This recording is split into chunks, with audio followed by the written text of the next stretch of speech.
महाराज जी का करना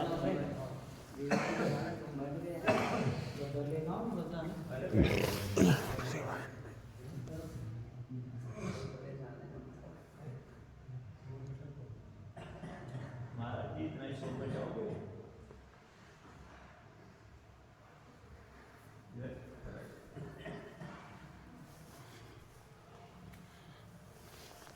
हुई धर्म की उन्नति सकल पाठ की है। बड़े प्रेम से बोलेंगे श्री सतगुरुदेव महाराज की जय। बोलिए संत समाज की जय। बोलो आज के आनंद की जय। साहिब बंदगी साहिब।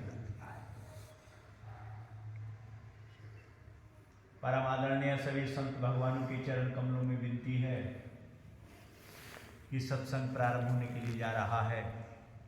सभी जिज्ञासु भक्त आए, आकर के श्री बंदी छोड़ सतगुरुदेव महाराज के चरण कमलों में शीश नवाए, सत्संग सुने, अपने जीवन में उतारे, आध्यात्मिक लाभ उठाएं। कहा जाता है हमारे वेद शास्त्र पुराणों में कि संत मिलन को चालिए तजमाया अभिमान,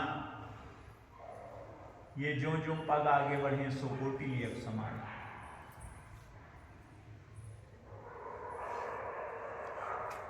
संतों के दर्शन के लिए बढ़ाया गया एक कदम भी सो बड़े महान यज्ञों के समान बतलाया गया है।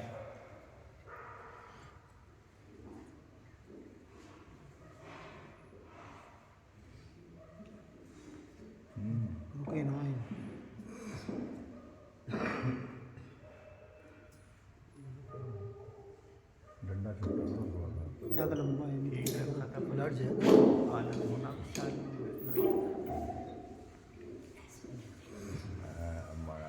साथ साहिब साहिब बंद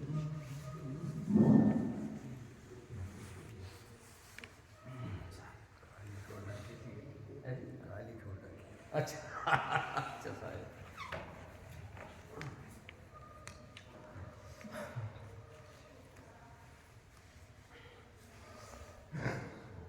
श्री गोस्वामी तुलसीदास जी ने तो श्री रामचरितमानस में यहाँ तक बतलाया है, संत समागम हरि कथा तुलसी दुर्लभ दोय, सुत दारा और लक्ष्मी पापी गई। संतों के दर्शन और ये परमात्मा रूपी कथा बड़े दुर्लभ मनुष्यों को प्राप्त होती है।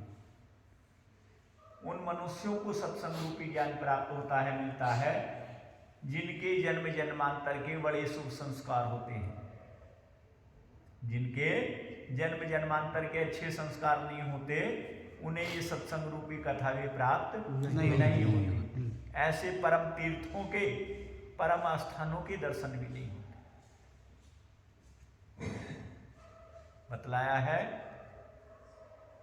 कि संत मिलन को चालिए तजमाया अभिमान, जो जो पग आगे बढ़े सो कोटि एक समान। कितना सुंदर बतलाया है कि संत मिलन को, संतों के दर्शन के लिए बढ़ाया गया एक कदम भी सो बड़े महान यज्ञों के समान बतलाया गया है।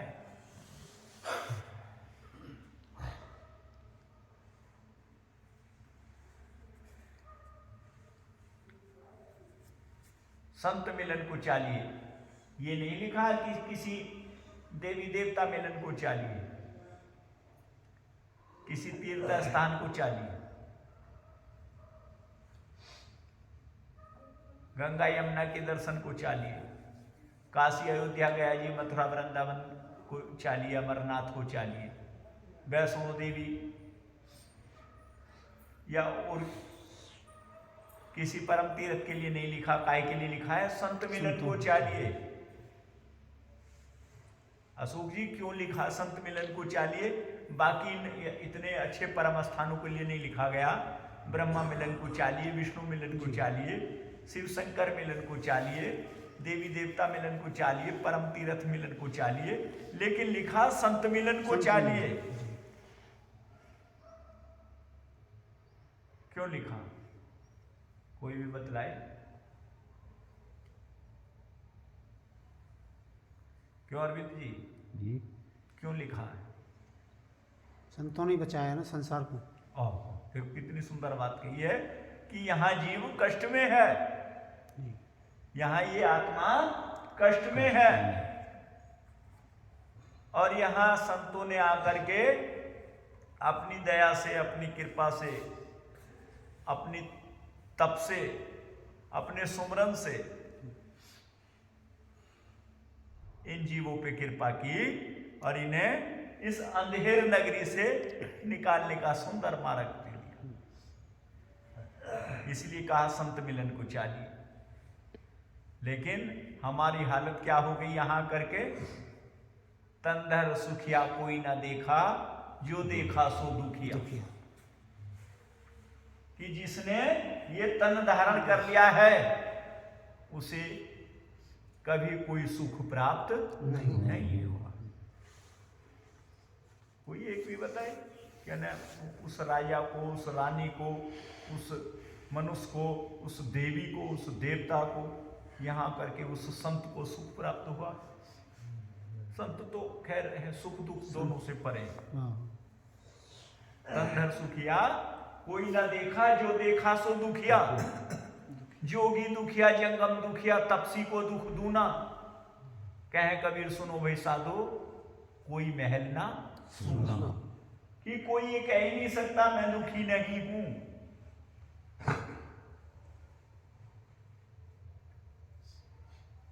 याज्ञवल्क्य जी के पास सप्तऋषि मंडल की गोष्ठी हुई तो उसमें कह रहे हैं कि क्या इस सकल सृष्टि में कौन सुखी है?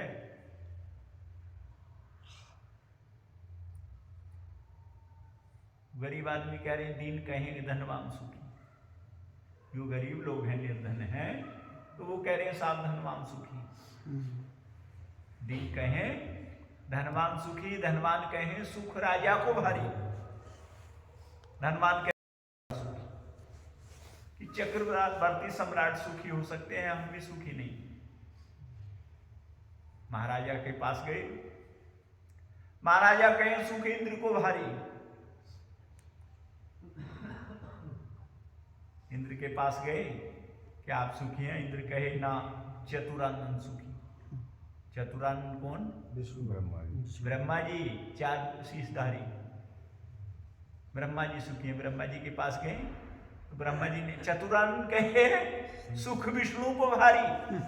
अब विष्णु जी के पास गए, आप सुखी हैं? बोले ना। कहे तुलसीदास विचार, बिन हरि भजन सब जीव दुखारी।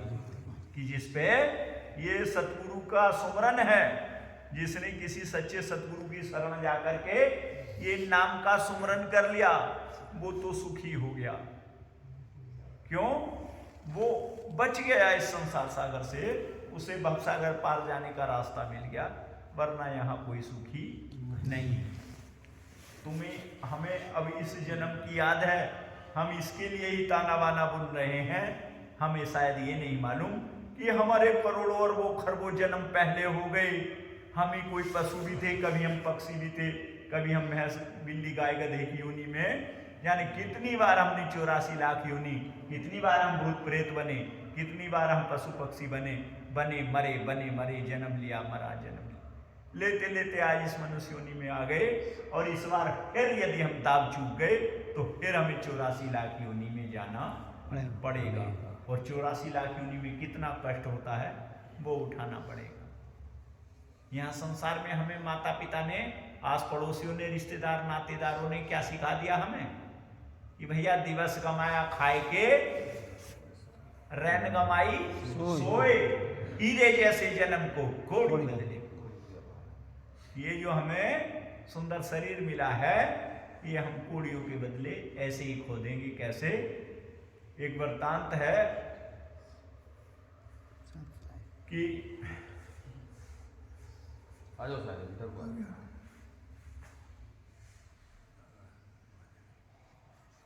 एक वृत्तांत है कि चंदन के वृक्ष जहां होते हैं वहां कुछ जंगली परिवार रहते थे। आदिवासी लोग। और वो क्या करते थे अशोक जी, वो चंदन के वृक्षों को काटते थे, जलाते थे और उसके कोयले बना करके एक गठरी इकट्ठी करी और बाजार में गई बेच देते थे। इस तरह से धीरे धीरे उन्होंने सारे चंदन के वृक्षों को काट काट के जला जला करके बेच दिया। जब चंद वृक्ष रह गए, एक दो वृक्ष रह गए, तो एक दिन क्या हुआ, कोई संत उधर से निकले हुए जा रहे थे। बोले भैया क्या कर रहे हो?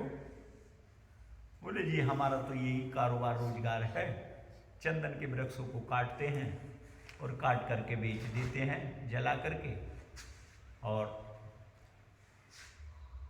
इसी से अपने परिवार का पालन करते हैं।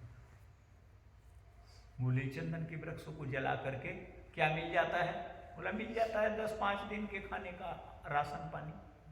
बोले भैया अरे मूर्खो, चंदन के लट्ठों को तुम जला रहे हो, तुम तो चंदन का एक छोटा सा टुकड़ा ले जा करके काशी जी, अयोध्या जी, चित्रकूट और तमाम परम तीर्थ स्थान ऐसे हैं वहां संतों की भीड़ है, अरे संतों के पास इस चंदन की छोटी सी लकड़ी को ले जाओगे तो तुम्हें बहुत सा धन मिलेगा, क्योंकि चंदन शीतल होता है और उसे साधु महात्मा लोग घिस घिस करके मस्तिष्क से लगाते हैं। अब वो लेकर के वहां गए, जाकर के देखा तो छोटी सी लकड़ी का बड़ा धन मिला, तो क्या हुआ, बजाय खुशी होने के क्या हुए, दुखी हुए कि हाय हमें इतना चंदन हमने जला जला काट काट के जला जला करके बहा दिया, काश हमें पहले ये जानकारी होती कि चंदन जलाने की बजाय घिस करके मस्तिष्क से लगाने के काम आता है तो हम बहुत धनी होते।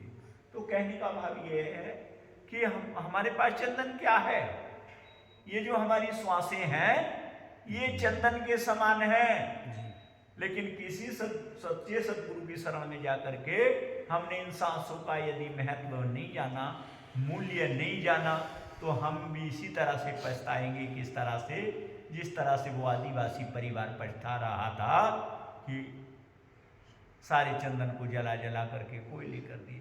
इसी तरह से हम भय मैथुन आहार निद्रा में अपनी सांसों का यूं ही कोयला बना रहे हैं, जला रहे हैं।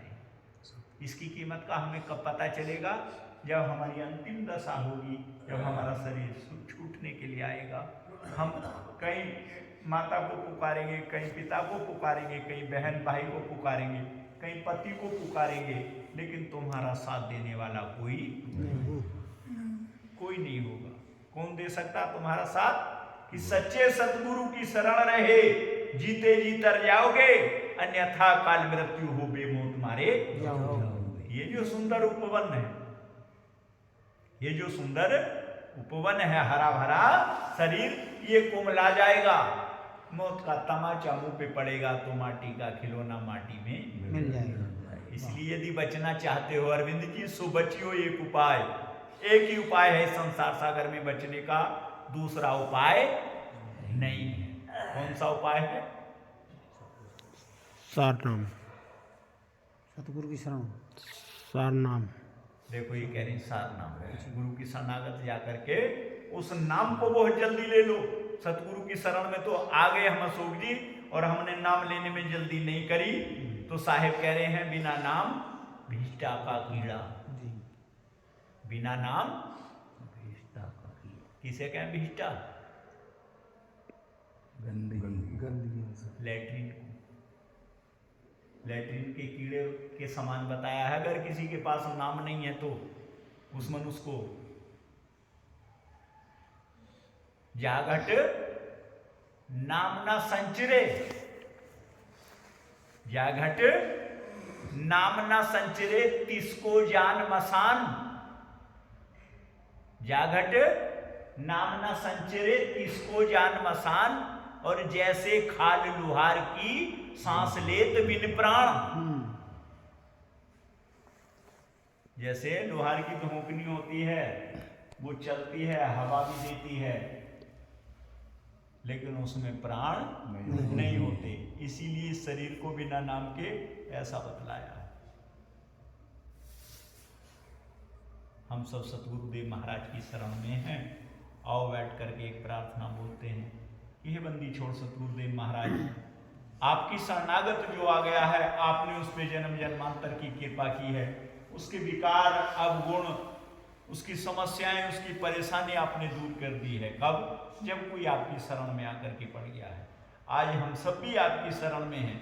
ऐसी कृपा कीजिए, ऐसी सीख दीजिए, कष्टों बुराइयों और गुणों से दूर रखना, अपनी निगाह में रखना, अपनी पनाह में रखना, अपने चरणों में रखना, और उस नाम की बख्शीश करो साहेब, जिस नाम को लेकर के जीव जन्म जन्मांतर तक भवसागर के पार हो जाता है और 84 लाख योनि कट जाती है। कोई धर्म की उन्नति, सकल पाप की क्षय।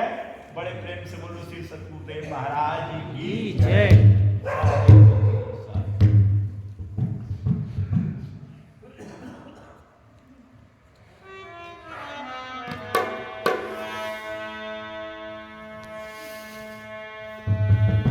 ध्यान मूलम गुरु मूर्ति, पूजा मूलम गुरु पदम, मंत्र मूलम गुरु वाक्यम, मोक्ष मूलम गुरु कृपा। गुरु को कीजिए दंडवत कोटि कोटि प्रणाम। कीट न जाने भ्रंग को गुरु कर ले आप समान। ये तन विष्टि बेली गुरु अमृति की खान। शीश दिए सतगुरु मिले तो भी सस्ता जान। अब गुण मेरे बाप जी गुरु बख्शो गरीब निवाज। जो मैं पूत का पोत हूँ होए पिता की लाज।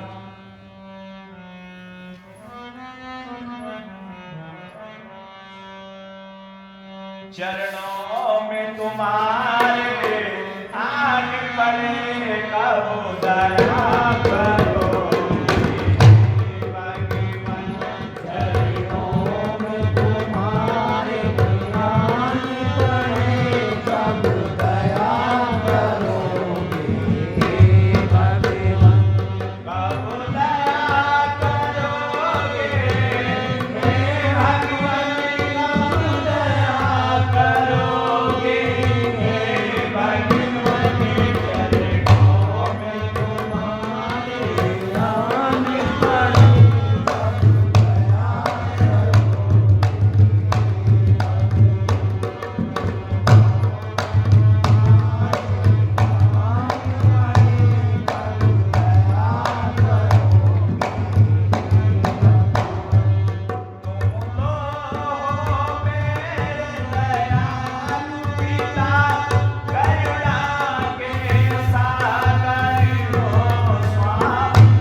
होते हैं वो आवागमन से परे हो जाते हैं, मुक्त हो जाते हैं। जैसे भुर्जी नहीं होता, भुर्जी के यहाँ वो चने और चावल भुनवाने के लिए जाते हैं, गेहूं भुनवाने के लिए जाते हैं, तो पहले तो काफी लोग जाते थे, सस्ता जमाना था, इतने गन्ने उन्ने की फसल नहीं थी, इतने बड़े कारोबार रोजगार नहीं थे। भुर्जी के यहाँ जाते थे भुनवाने के लिए, मान लीजिए 1 किलो मक्का लेकर के गए भुनवाने के लिए, तो वो 1 मुट्ठा पहले अपना निकाल लेता था, उसके बाद वो भूज करके हमें दे देता था। तो ठीक उसी प्रकार संतों की शरणागत जब हम जाते हैं तो संत क्या कर देते हैं, हमें भूज देते हैं, फिर हमारा जन्म मरण समाप्त हो जाता है। आज भी देख लो, किसी दाने को आग में भूज दो तुम और बाद में जमीन में जमाना चाहो नहीं जमेगा। फिर नहीं जमेगा। क्यों? उसकी प्रजनन शक्ति खत्म हो। तो साहिब ने कहा है कि सकल दुर्मति दूर करो। महाराज जी को ऊपर अरे बैठ जान दो, यहीं बैठ जान दो, महाराज जी से ना चला जा रहा आदमी, कुछ तो बोलने की आदत ज्यादा हो। चुगली और खुजली, चुगली और खुजली आदमियों को ज्यादा परेशान करती। एक राजमहल था बना हुआ कारागार, उस कारागार का एक ही दरवाजा था। अब उपेंद्र और अरविंद जैसे आदमियों को राजा ने बंद करा दिया, ये इन्हें इसमें कारागार में डाल दो।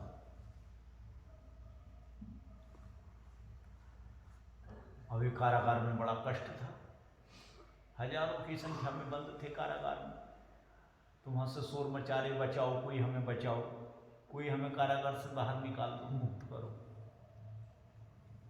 तो किसी संत ने आवाज आ गई, भैया जब इस कारागार के अंदर तुम परेशान हो, तुम्हें कुछ रास्ता नहीं दिखलाई दे रहा है, इसमें तो दरवाजा है।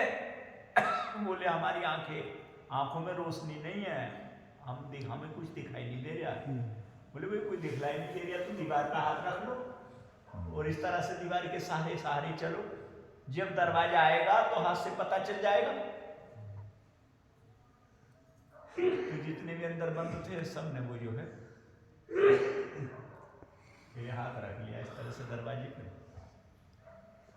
जैसे दीवार पर हाथ सारे चल रहे थे और जैसे ही निकलने का समय आया ना तो खुजली आ गई, खुजाना शुरू कर दिया, चलते रहे, दरवाजा पीछे रह गया, फिर हाथ दीवार पर रख दिया।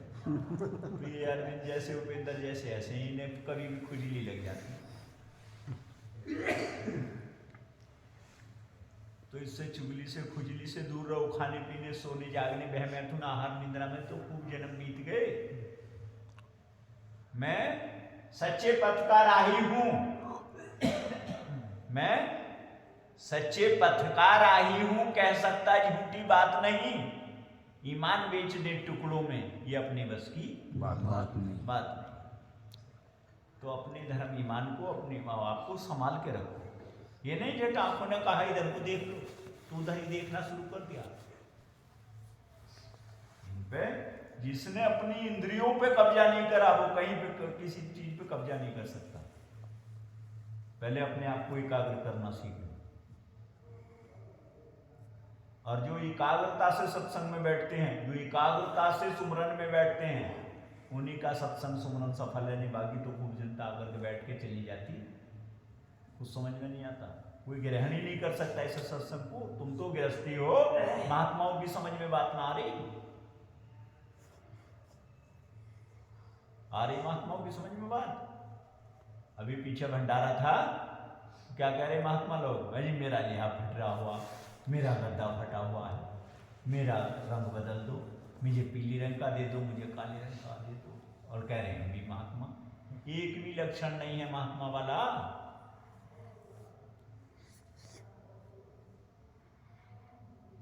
क्या है चरणदास महाराज जी,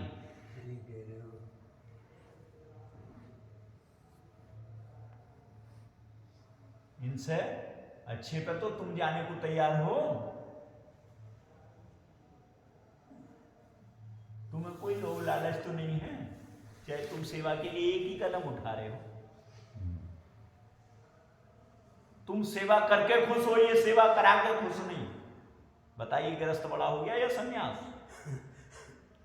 गृहस्थी बड़ा त्याग नाम की चीज नहीं है। कुछ महात्मा ऐसे थे, मजबूरी की वजह से हमने चरणदास महाराज जी ने 2-4 ने इकट्ठे होकर के ये दे दिया कि तुम इसी पूर्णिमा को ले जाओ लिहाफ गद्दा, अगली पूर्णिमा को मत आना। महाराज जी 1-2 फिर भी पधार गए, तो लिहाफ गद्दा लेकर के फिर भी आ गए कि भाई हमें हमारी पहचान ना पड़ेगी।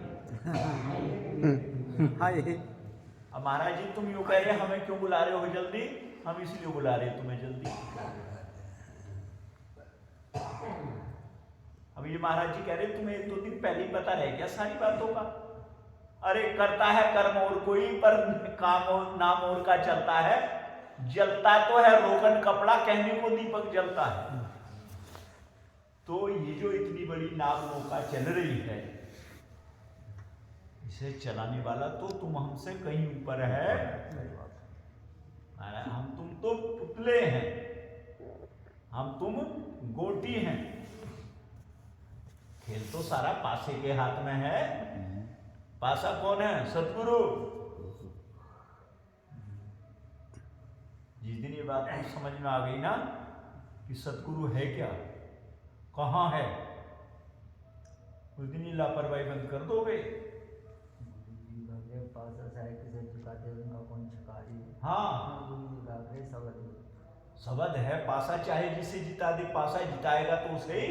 और जो पासे के निकट ही ना आई, पासे से जो दूर दूर भगा फिर है, तो उस गोटी को छोड़ दे पासा भी।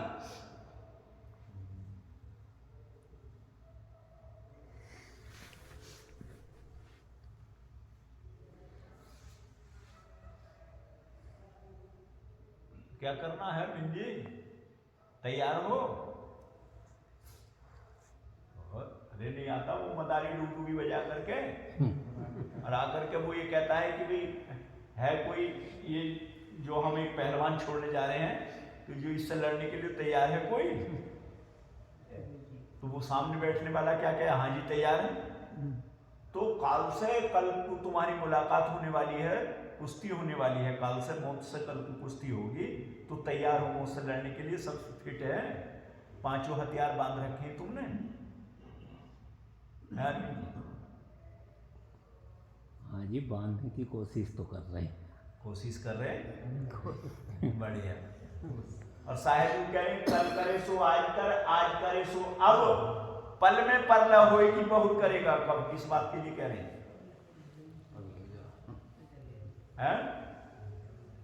नाम के लिए। क्या कह रहे हैं? नाम के लिए। सुमरन नाम शरण में जाकर के नाम को ले लो। वो सुमरन बना लो, और जो है सुमरन तो सब कर रहे हैं, कैसा सुमरन बना लो,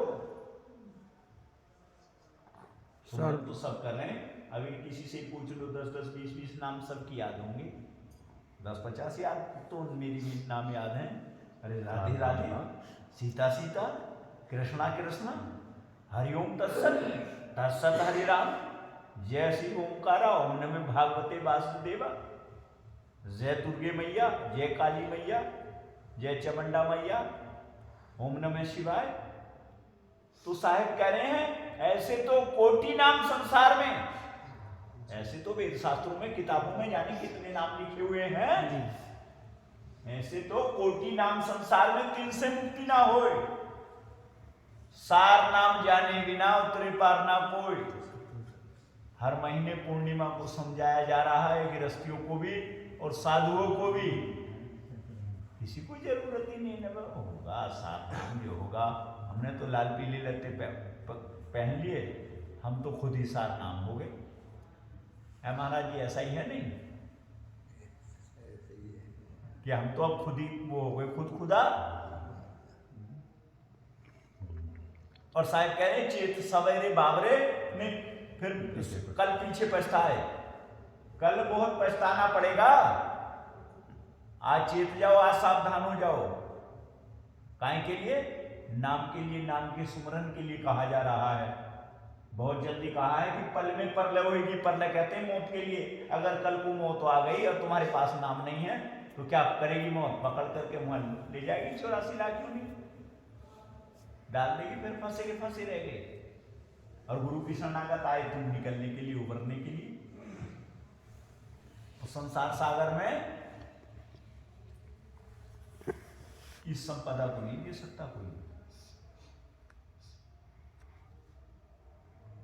बाकी तुम्हें 2 टाइम की कोई रोटी दे सकता है, बिस्तर दे सकता है, खाने पीने का ये सामान दे सकता है, पनाह दे सकता है।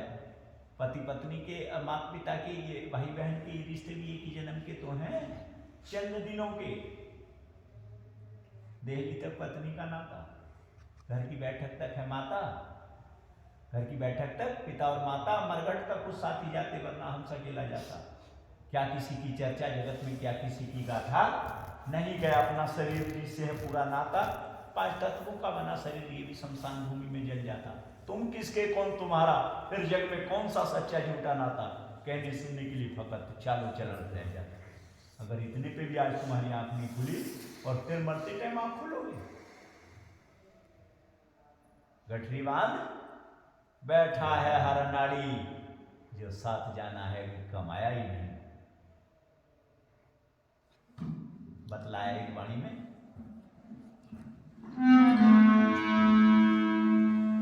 नानो साहेब का लो बड़ी न बचताओगे, जिंदगानी का कोई भरोसा नहीं, जिंदगानी का कोई भरोसा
कब तक चलेगी यहाँ।